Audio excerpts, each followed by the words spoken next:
Muchas gracias por sus palabras tan generosas, las bienvenidas. Siempre frente a una introducción de ese estilo, no hay nada más que dejar una impresión de decepción. Y espero que ustedes presentes no salgan decepcionados.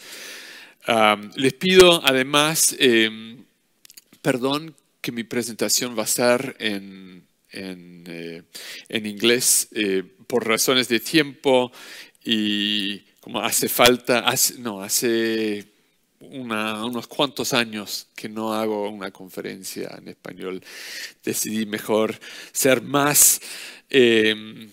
menos confuso en inglés, pero la conversación la podemos hacer en español. So, thank you everybody for coming. Muchas gracias por acompañarnos. Gracias, Leandro, por ayudar a organizar esta conferencia. Y muchas gracias también a la Fundación. Quiero hablarles esta tarde acerca de un proyecto en el que estoy ahora imbuido, sobre un libro que tiene que ver sobre nuestra ambivalencia, ¿no? Pues como habitantes del planeta Tierra. Adam Smith dijo una vez que 1492 fue el hito más importante, el año más importante en la historia del mundo. Y aquí en la diapositiva vemos una imagen de una carabela portuguesa. Lado a lado vemos también un avión del siglo XX-XXI. O sea, vimos en una era en que muchas personas se preguntan, pues, si quizás lo que hemos construido en estos 5 siglos está comenzando a desmoronarse. Estamos en una época que muchos llaman la época de la fatiga. Estamos quizás al término de un ciclo de integración muy largo, porque nunca en la historia habíamos estado tan integrados en el mundo.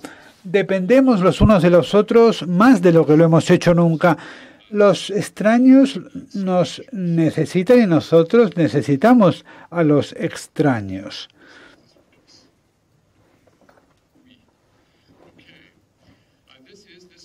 Entonces, esta es la portada de la revista The Economist de esta semana. Para daros un ejemplo, conocemos la historia del comercio y de cómo dependemos de las relaciones comerciales con otros países del mundo. También la importancia del cambio climático nos recuerda que lo que hacen las personas en China afecta todo lo que sucede en Europa y en Estados Unidos y viceversa. Y también, como también diría Adam Smith, tenemos también un interés, un autointerés, ¿verdad?, en lo que hacen los otros. Un interés, digamos, egoísta, ¿no?, en la vida de los extraños, porque ellos compran nuestros productos, nosotros compramos los suyos, ellos producen cosas para nosotros, nosotros hacemos cosas para ellos. Su adicción al carbono tiene efectos sobre nuestro clima. No sé si esto es lo que causó mis problemas de avión en Bruselas esta mañana y viceversa. Y desde luego el último ejemplo es algo que tiene también mucho que ver con la crisis de los migrantes, que es un problema mundial. Yo vengo de un país que está extremadamente dividido sobre la cuestión de la inmigración. Por lo tanto, la integración global plantea límites a lo que es la integración social dentro de nuestros países y entre un país y otro. Y quiero recordaros que aunque acabamos de salir, por lo menos en Estados Unidos, de una parálisis muy larga,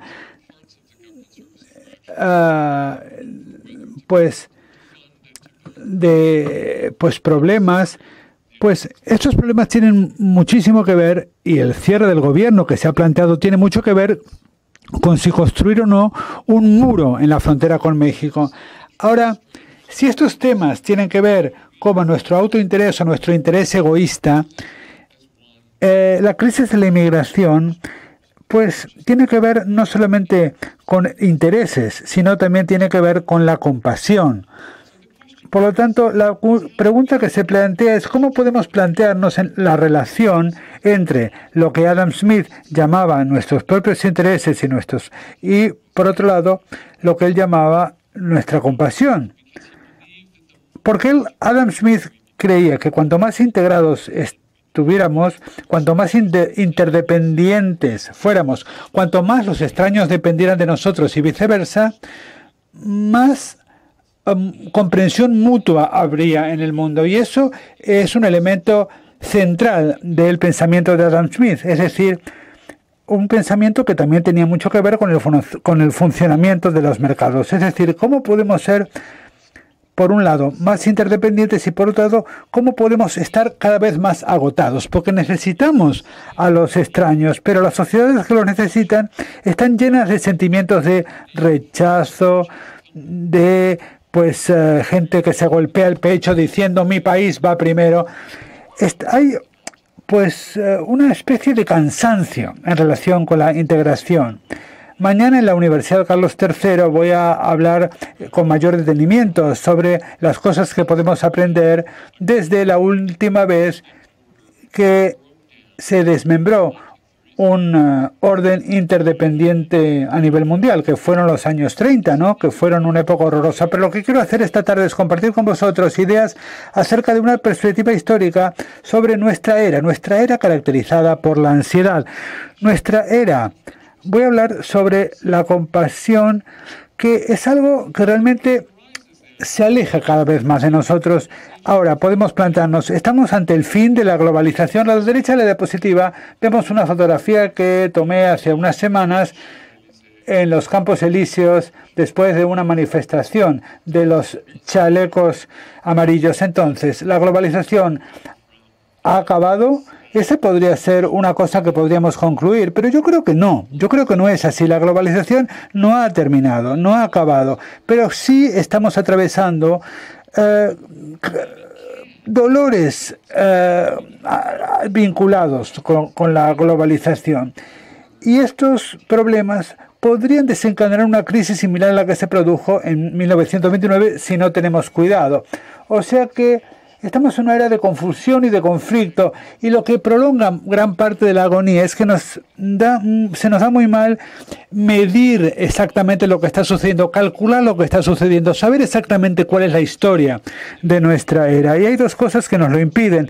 La primera es que estamos atrapados en lo que yo llamaría un impasse de la narrativa, es decir, hay un bloqueo de los tipos de narrativas que nos contábamos los unos a los otros sobre la interdependencia. Y en segundo lugar, nos cuesta mucho entender una paradoja bastante importante de la globalización. Entonces, esta tarde voy a realizar dos argumentos.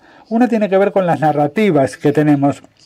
Y luego también hablaré de la historia de una ambivalencia en cuanto a necesitar extranjeros, necesitar extraños. Y esto revela algo sobre la globalización que hemos estado negando. Voy a mostrar cómo la historia de nuestra relación compleja con los extraños ha funcionado. Cómo necesitamos a los extraños, a los de fuera, y cómo ellos nos necesitan a nosotros. Cuando digo extraños, me refiero a personas que están lejos, pero de las que realmente necesitamos. Y si realmente comprendemos esto, vamos a empezar a poder explorar las posibilidades de formular una nueva narrativa de poder estar todos juntos. ¿Y por qué? Bueno, porque la historia de la globalización antigua, la que dominó el mundo desde los años 90, ya no es lo suficientemente contundente para ayudarnos a abordar los retos del siglo XXI.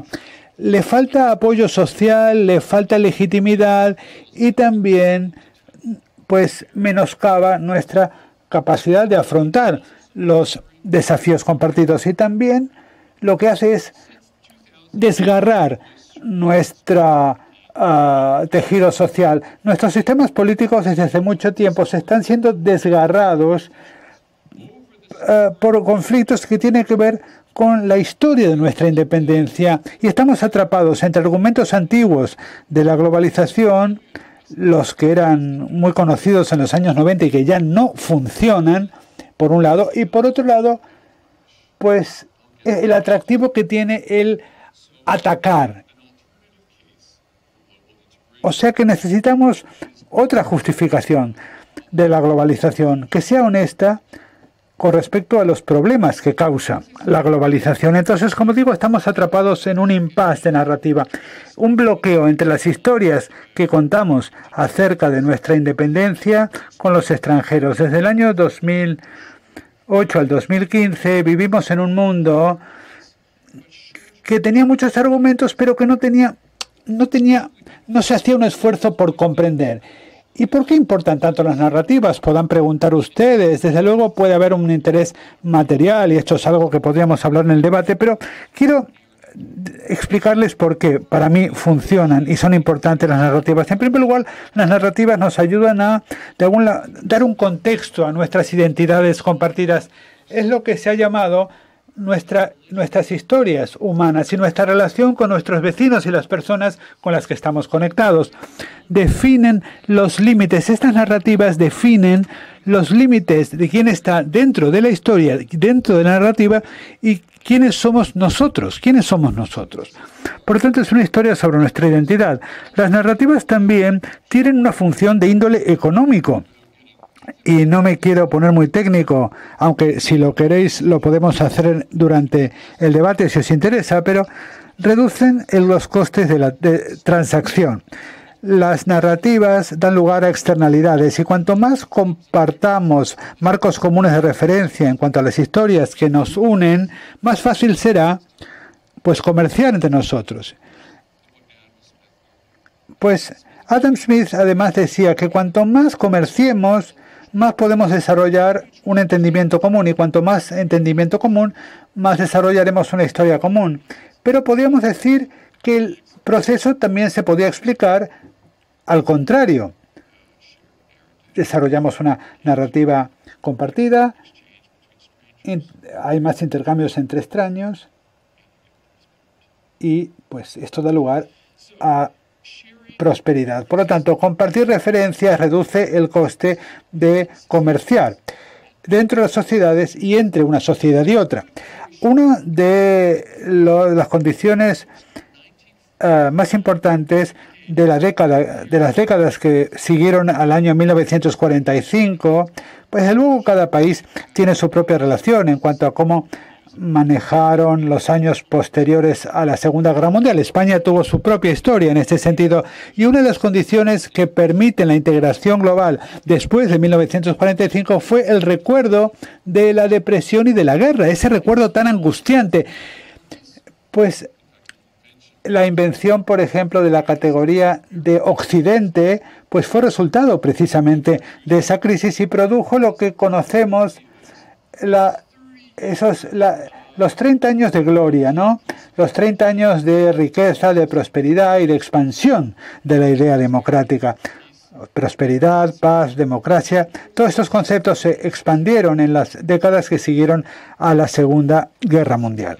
Y podemos especular, y esto es algo que quizás podamos comentar más tarde, porque según se ha ido perdiendo ese recuerdo del traumatismo de la guerra, también se perdió el pegamento que permitió que las élites e incluso los sectores populares comerciaran y disfrutaran de legitimidad dentro de sus fronteras y entre una frontera y otra. Y esto pues fue menoscabado por el advenimiento y el surgimiento de desigualdades importantes.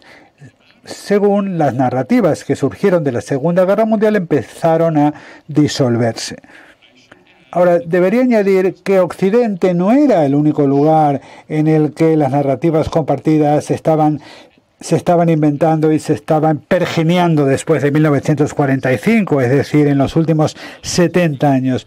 No solamente los occidentales lo hacían, sino también los de otras partes del mundo. Las personas de otras partes del mundo también estaban implicadas en perseguir estas narrativas comunes dentro de sus sociedades y entre una sociedad y otra. Las dos más importantes fueron la narrativa comunista y la narrativa anticolonial. También estas narrativas ayudaron a legitimizar el poder de las élites y crear una idea de posibilidades futuras y movilizar a las sociedades para un fin común. Aunque en muchos de estos casos realmente había muchísima coerción. Había una cierta ironía en esta relación, ¿no? Y en esta rivalidad de las narrativas entre el esfuerzo postcolonial y del tercer mundo de ser independiente de los imperios, luego el proyecto comunista y luego el proyecto occidental. Son tres narrativas muy potentes acerca del futuro. Eran rivales, competían entre sí y al competir entre sí obtuvieron o consiguieron su significado. Podría decirse que el efecto no deseado del final de la Guerra Fría y del desmantelamiento de los imperios europeos en el resto del mundo, en África y en Asia, básicamente supuso que ya no había competencia, ya no había competición, ya no había rivalidad, ya no había competición entre los rivales y sin más rivalidad, lo único que quedó en pie, el único que quedó en pie, perdió su energía, al no poder luchar, al no tener que luchar. Yo creo que este atractivo que tienen estas narrativas integradoras, especialmente para Occidente, porque estamos hablando básicamente de Occidente, pues tuvo que sufrir dos golpes. Uno fue un golpe bueno, que fue la caída del muro de Berlín, las transiciones democráticas que se produjeron en todo Occidente. En 1989, pues lo que se produjo fue lo que es la historia de la Tierra plana, o en su versión más eufórica, una declaración del fin de la historia. Es lo que decía Fukuyama. Como decía la gente en aquella época, ya había solamente una historia que había quedado, una sola narrativa. No había más remedio que adaptarse a la economía del mercado y no había ninguna otra alternativa a la del régimen democrático. Y también tengo que decir una cosa entre paréntesis, porque Fukuyama, el título original de ese ensayo, de esa intervención, se llamó El final de la historia, pero con un signo de interrogación al final, y todo el mundo se olvidó de este signo de interrogación, porque todo el mundo pensaba que esta era una narrativa muy eufórica, ¿no? Pero si volvemos al texto y lo leemos ahora, desde luego, ahora él ya se ha convertido en una persona muy pesimista, ya no hay nada de euforia, pero sí que vemos en el texto cierto pesimismo, aún en el momento en el que estaba cayendo el muro de Berlín. Dicho esto, pues se le interpretó como que había declarado el final de la historia, ya no había más rivalidad. Esta narrativa de la Tierra plana, esto es un término que fue acuñado por un periodista del New York Times, Thomas Friedman. Sería pues un mundo sin alternativas, un mundo en el cual todo el mundo se pliega a una sola alternativa. Tienes que seguir la tendencia prevalente. Pero claro, todo esto tiene su atractivo. Parecía funcionar especialmente en zonas del mundo que se beneficiaron muchísimo de esta apertura, especialmente China. Entonces, este fue lo bueno que tuvo esta historia, ¿no? Este fue el golpe positivo. Pero también hubo un golpe negativo, que fue la crisis del 2009. Porque si 1989 aplanó el mundo, el 2009 pues le dio la vuelta al planeta. Y hubo muchas fuerzas que se solaparon. La crisis financiera que todos conocemos, el empeoramiento de las desigualdades, luego cada vez más evidencias de nuestra adicción al carbono y su efecto sobre el clima. Por lo tanto, nos volvimos conscientes de que nos hacía falta recuperarnos y crecer, pero el crecimiento y la recuperación dañaban impepinablemente al planeta y estábamos atrapados en esta disyuntiva, ¿no? O sea que pasamos rápidamente de una narrativa muy eufórica, muy light, en la que no había ninguna alternativa, al otro extremo totalmente opuesto de una disforia, ¿no?, en la cual todos nos vamos al infierno. Y hemos pasado rápidamente de una narrativa a la otra. La historia dominante ahora mismo, hace 30 años era eufórica y ahora es totalmente catastrofista. Estas son fotografías que tomé antes de ayer en una librería de mi barrio para daros una idea de lo que ahora se vende en el mercado de las ideas.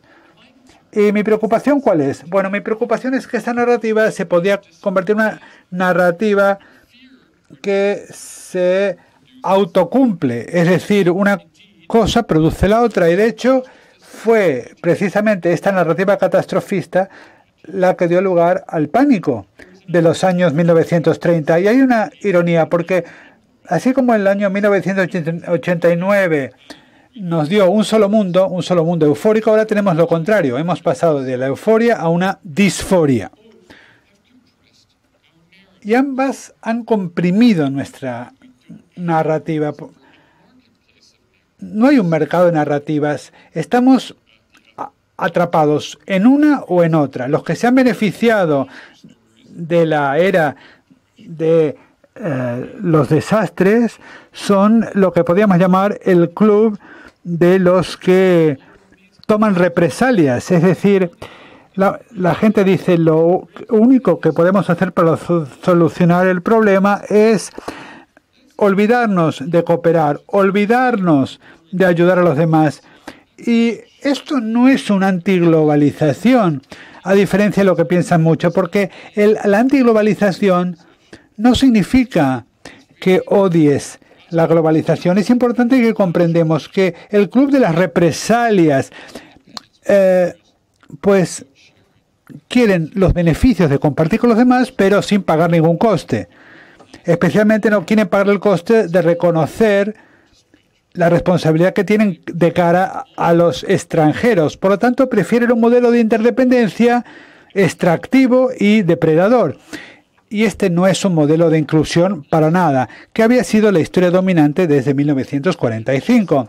Y esto lo hemos visto antes. De hecho, en la larga historia de la integración global, siempre ha habido fuerzas de gravedad. No ha habido siempre una tentación de pasar de la inclusión a la extracción, de políticas inclusivas a políticas extractivas. Es importante que comprendamos este modelo alternativo de la interdependencia porque tiene un atractivo cada vez mayor en muchos sectores de nuestra sociedad y ha afectado profundamente a la historia en el pasado, como lo está haciendo ahora, y también porque si queremos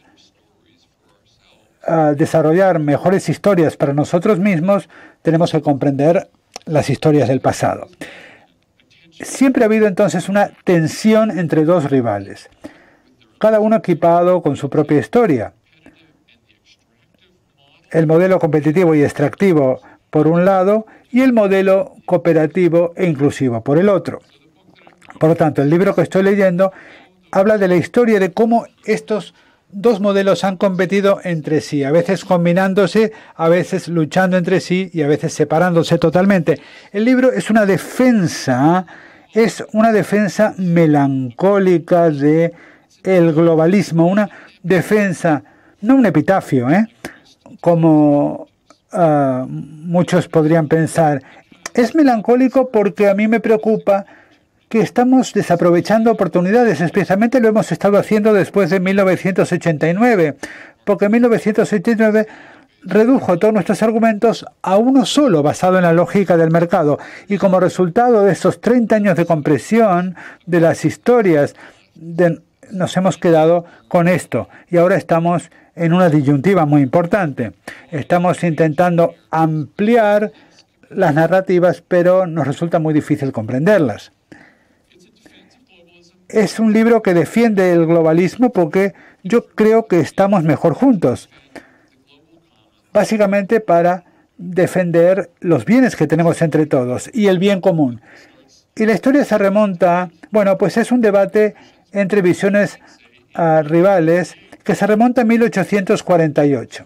El primero que observó este problema fueron dos personajes poco similares, Karl Marx y John Stuart Mill, que produjeron narrativas rivales que conectaban el pasado con el presente, pero con visiones del futuro. Lo más central del problema que describieron tanto Mills como Marx, aunque su narrativa era muy diferente, lo que ambos vieron fue que estaba surgiendo algo nuevo. Y eso es, ¿qué sucede cuando los horizontes de oportunidades se amplían, pero las conexiones entre las personas se reducen?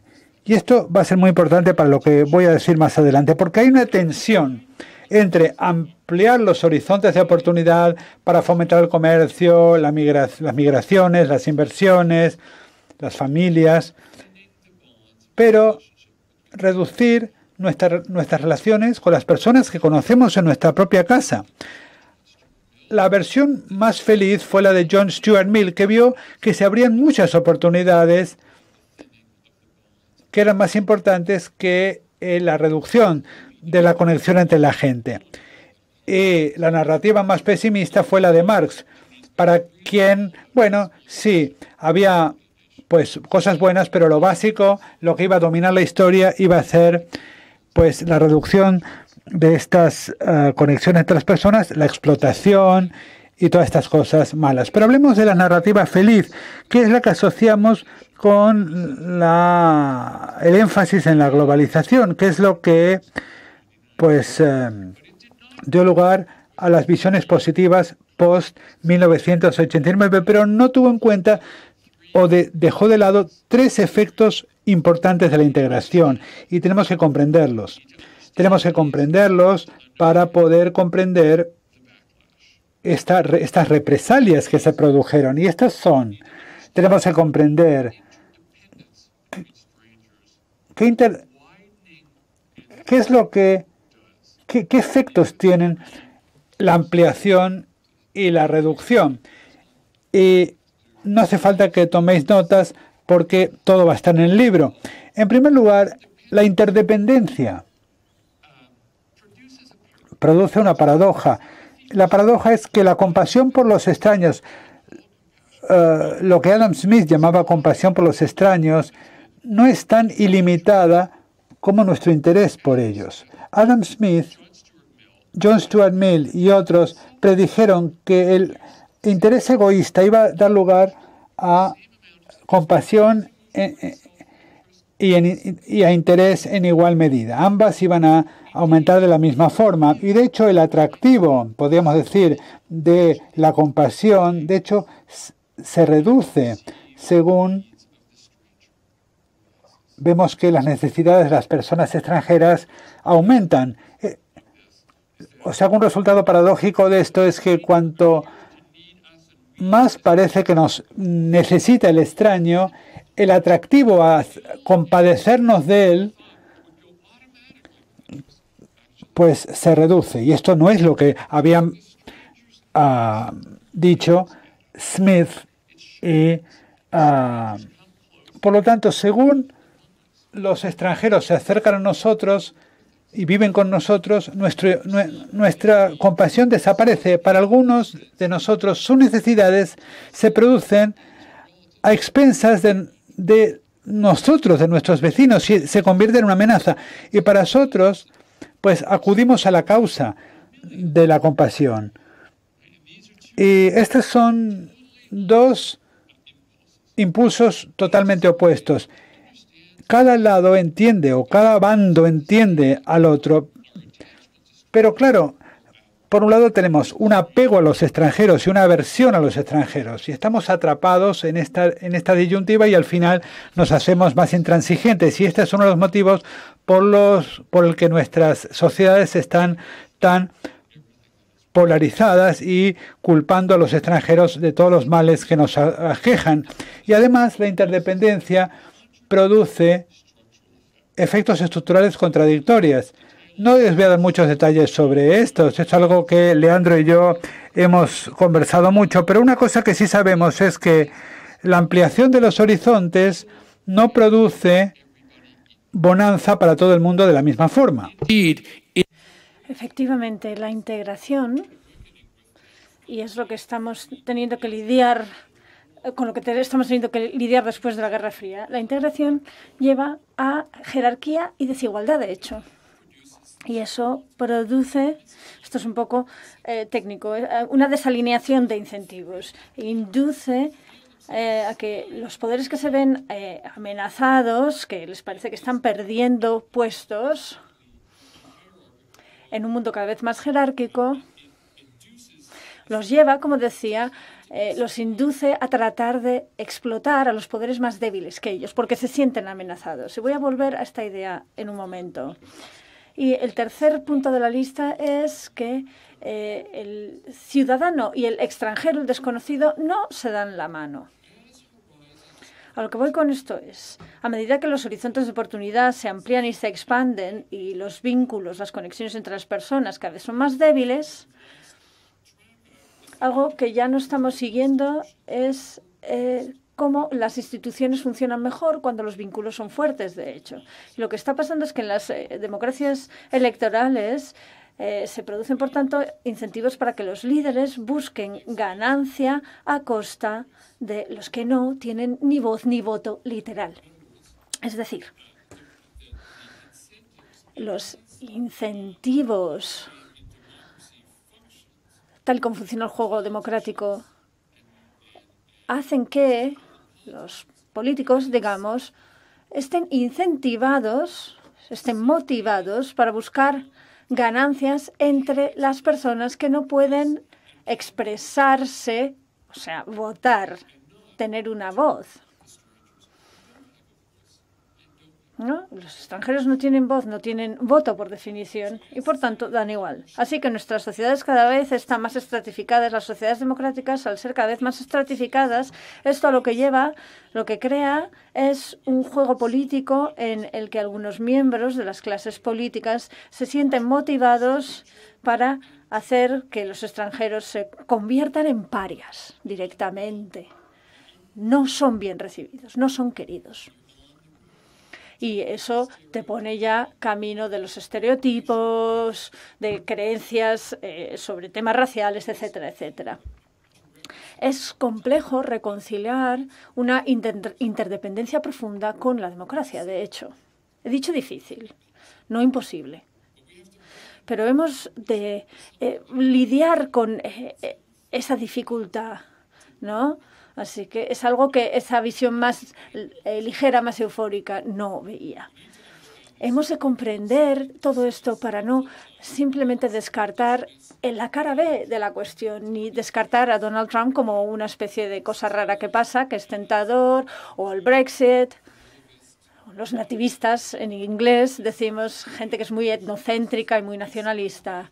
No digamos, esta gente son reaccionarios pasados de moda. No, no. Sí, puede ser, pero eso no ayuda a comprender qué es lo que produce las condiciones para su popularidad. Tenemos, por tanto, que tomárnoslo mucho más en serio de lo que creo que los progresistas nos lo hemos tomado de momento. ¿Por dónde voy? Así, la historia del mundo moderno, por tanto, es una historia de estas dos visiones rivales. El problema de la expansión de las oportunidades y el debilitamiento de los vínculos, un impulso a incluir y un impulso para extraer y competir ahí en esa extracción. Y todo esto lo podemos reconciliar, pero es raro que los que quieran tener éxito argumenten marcharse del sistema. No, la cuestión es más bien cómo vamos a organizar el mundo para que nos vaya bien. La compasión, la simpatía, encontrar el espacio para el interés propio también dentro de todo eso es de lo que se trata en definitiva. Y la compasión para estar juntos por un lado y por otro lado imponer tus intereses sobre los que pueden ser dominados porque son más débiles de manera extractiva. Son los dos polos a reconciliar. Y ahora, con el tiempo que nos queda, quisiera hablar de tres momentos históricos brevemente donde podemos ver esta guerra, esta lucha de una u otra visión ganando en ese caso. Vamos a empezar por 1893. Es lo que llamamos el boom victoriano, la primera era de la globalización, con el comercio libre, cada vez más unidades aduaneras, movimientos migratorios masivos por todo el planeta, flujos de capital intensos. Y en esa fecha, en ese año, hubo una feria internacional en Chicago. Desde la primera de Londres se empezaban a producir estos eventos espectaculares donde se presentaban los grandes avances de las ciencias y las tecnologías. Y en Chicago se celebra en 1893, además, el primer simposio de FES, de religiones del mundo. Y fue, por tanto, el año más importante del internacionalismo hasta la fecha. Y Adam Smith, proyectando la 1893, hubiera dicho, esto es lo que yo predije, esto era a lo que me refería. La convergencia produciría un impulso para una comprensión mutua al final. Lo que tal vez no habría visto, pero también era verdad, es que era una era de convergencia de los imperios. Los imperios estaban colisionando los unos con los otros. Por un lado Japón, por otro lado Rusia, los poderes occidentales en Europa y en África también. Y en 1893, aparte de ese gran evento, hubo un pánico financiero en Argentina y en Estados Unidos. Y también había un pánico cada vez mayor, un miedo cada vez mayor sobre esta situación de estar atrapados en el mundo con unos recursos cada vez menores. Había una especie de sensación de que se acababan los recursos, los productos básicos. Y de hecho uno de los grandes historiadores americanos, Fred Jackson Turner, de hecho en la reunión anual de la Asociación de Historiadores Americana, que estaba en Chicago también, como no, con todo el mundo, para anunciar, se puso de pie para anunciar que la frontera de Estados Unidos se cerraba, con un discurso presidencial muy famoso, informando de que la era de la conquista del oeste, de la nueva frontera, se cerraba. Y pasaba esto por todo el planeta, esta sensación de una escasez creciente y de que cada vez era más importante acaparar la tierra. En el este de Asia está emergiendo el poder japonés y está retrocediendo un poco el poder de China, con esta sensación de que se acaban los recursos, de que es un mundo cerrado, que ya no hay más dónde ir, de que los imperios colisionan. Vemos, por tanto, la guerra sino-japonesa en 1894.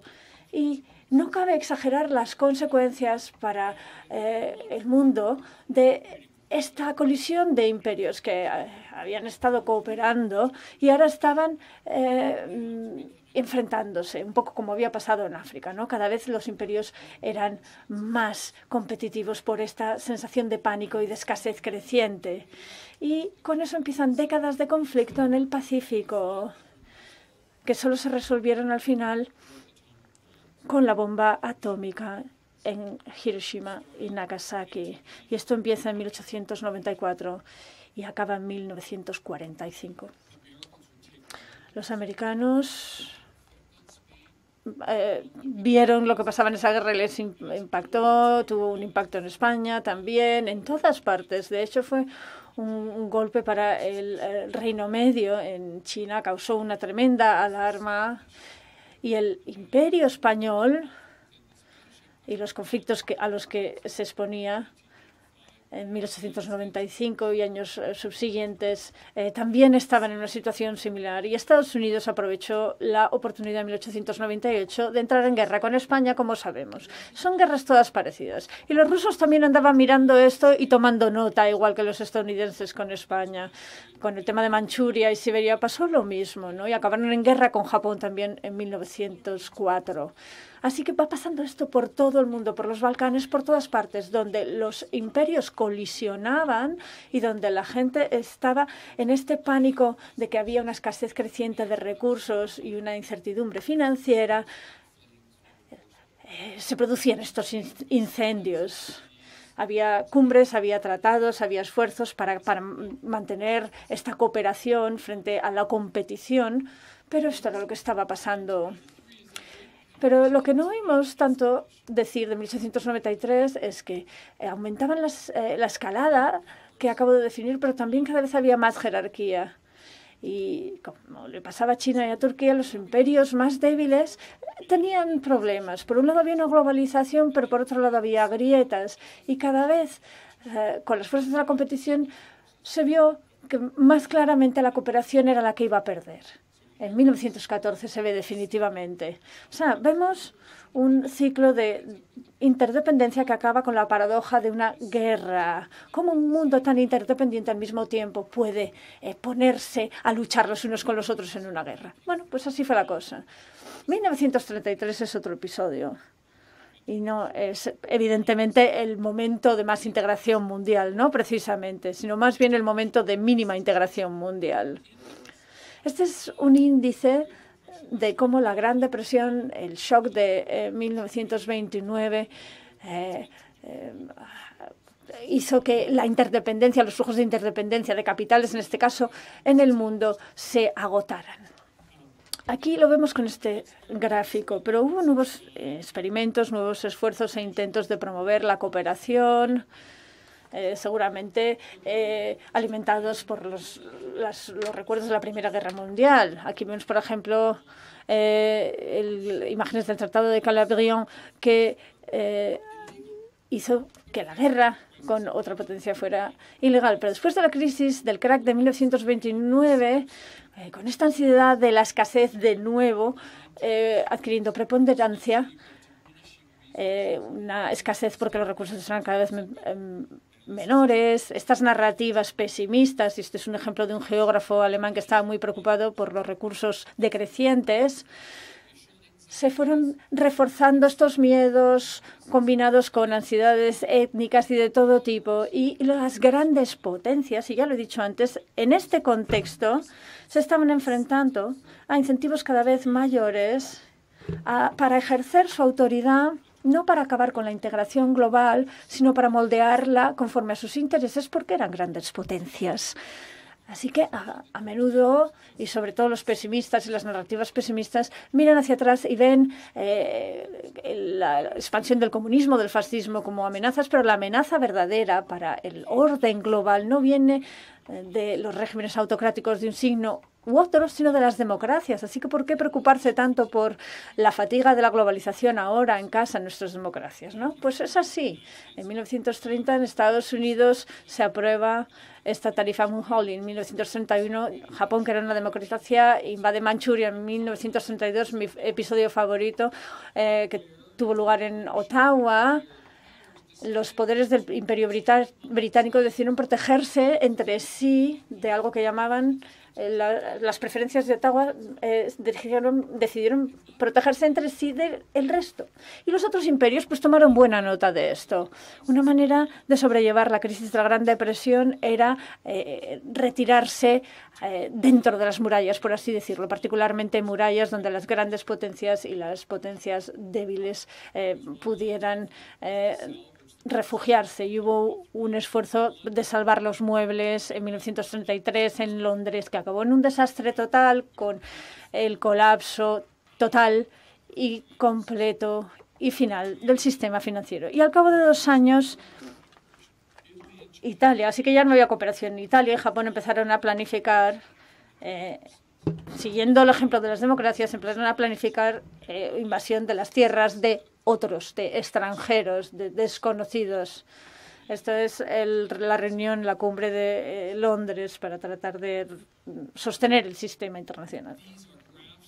Estos son gráficos en los que les muestro las bajas civiles antes de 1939 para ilustrar cuánta gente estaba empezando a perecer dadas las atrocidades de la guerra antes de la Segunda Guerra Mundial.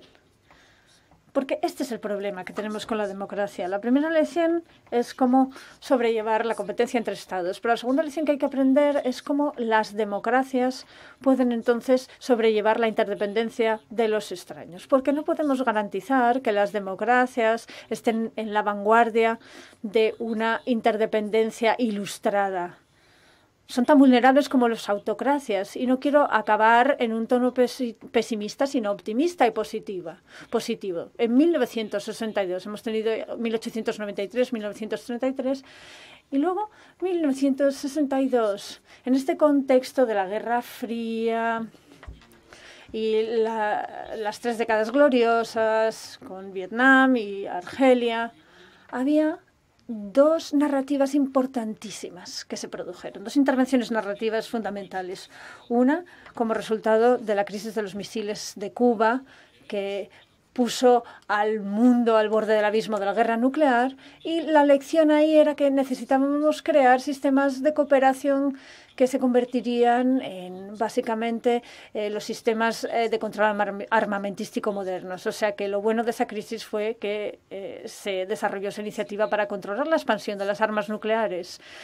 Y otro acontecimiento menos conocido es Rachel Carson y un libro muy famoso que escribió, El cerebro silencioso, que fue importantísimo para despertar la conciencia medioambiental y hablar por primera vez del peligro de lo que estábamos haciendo con el hábitat natural, con los recursos.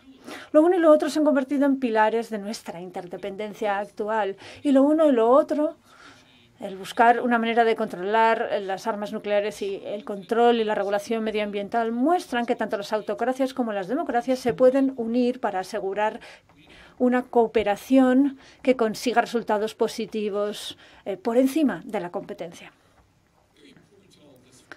Y claro, el espectro de la Segunda Guerra Mundial ayudaba mucho, por así decirlo, y también la sensación de que la interdependencia ya no era algo nuevo. Esta infraestructura que se creó desde la década de los 60, beneficiándose, entre comillas, del miedo a volver a algo como la Segunda Guerra Mundial, y que ya no era tan nuevo lo de la interdependencia, es lo que crea el sistema actual que tenemos. Estos 3 momentos que les he mencionado, y he acabado con el más positivo, vemos que presentan problemas compartidos y tratan de buscar soluciones de cooperación, distintas respuestas a la interdependencia.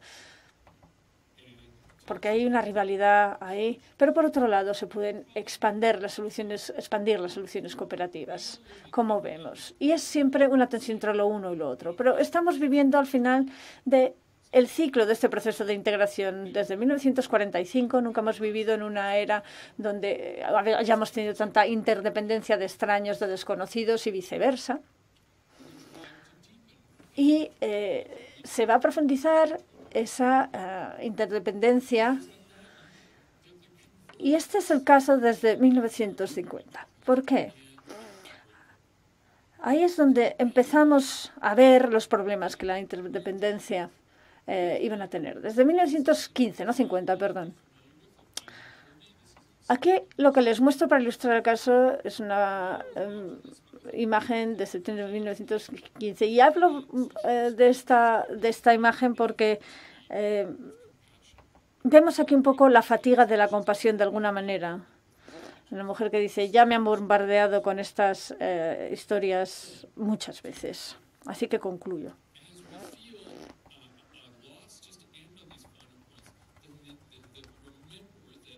Hemos de recordar que la interdependencia significa que necesitamos a los extranjeros, a los desconocidos, a los extraños y viceversa.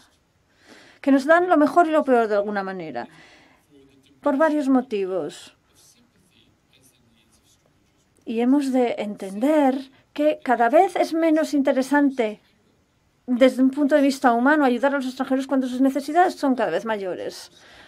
Pero Marx ya vio otro aspecto de esto y los historiadores de la economía vieron que esto produce un alineamiento perverso de los incentivos, donde los más poderosos tienen esta motivación para tratar de extraer de los más débiles.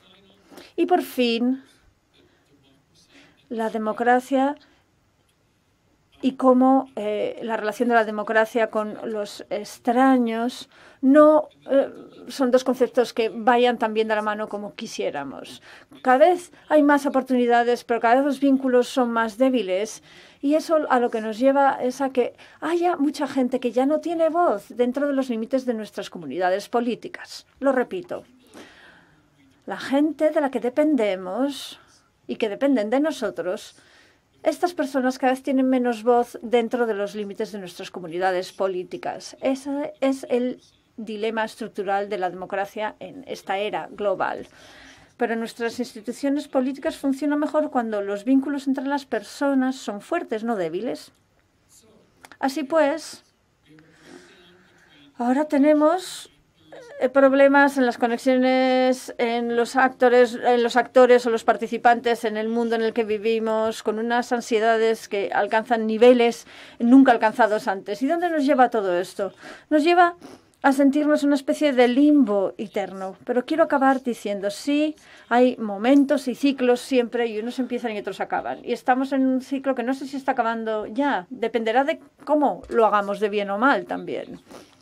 Pero lo que es seguro es que las cosas no acaban de la manera en la que nosotros creemos que van a acabar, según las narrativas familiares y los guiones familiares. Mi propia preocupación es que los catastrofistas y las narrativas del desastre de Putin, Trump y otros están resucitando viejas narrativas. Y tengo miedo de que sean profecías de autocumplimiento como lo fueron en la década de los 30. Así pues, sí que nos tenemos que preocupar de los cataclismos futuros, si eso es así. Gracias.